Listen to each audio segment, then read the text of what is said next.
we've heard a few defenses for the tires going up. Hoosier has their own plant where they make their own tires. For instance, like, is Okay. your tire isn't made in a building that you have to, pay lease on and all that, for instance, right? We are American. My company is owned by me. It's a Montana corporation. Our engineers are in the United States that have been in this business for 29 years, and our manufacturing plant is in Taiwan. Okay. And the So IND we are, is China, correct?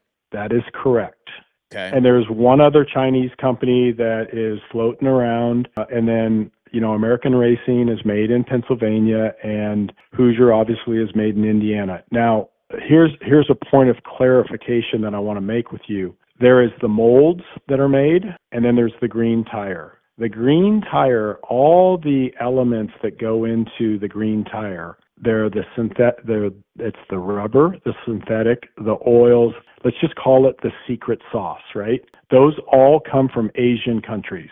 None of it is United States produced. You're saying even the Hoosier tires are not actual American ingredients to the rubber of the construction of the tire? Most of the ingredients come out of an Asian country. So if you look at the rest of the racing industry, look at one of the finest companies in the racing world is Dunlop out of Japan. Their plants are all over Asian countries, and they do have one in New York that used to make a motorcycle tire. Dunlop is the OEM manufacturer of Harley Davidson motorcycle tires, and they are made in Japan.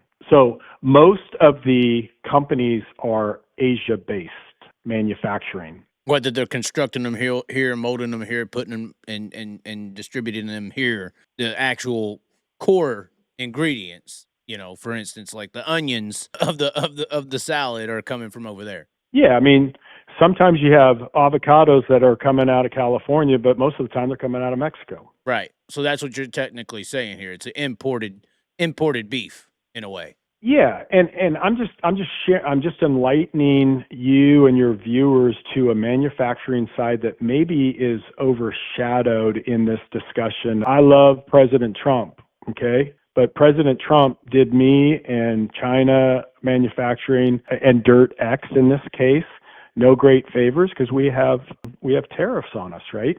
So I have a 22% tariff to bring my product into the country, and that's factored into my pricing. China has currently a 35% tax. Now, the Dirt X company, he's Australian. He's now in the United States, but I mean, he's got a 35% tariff problem on his hands.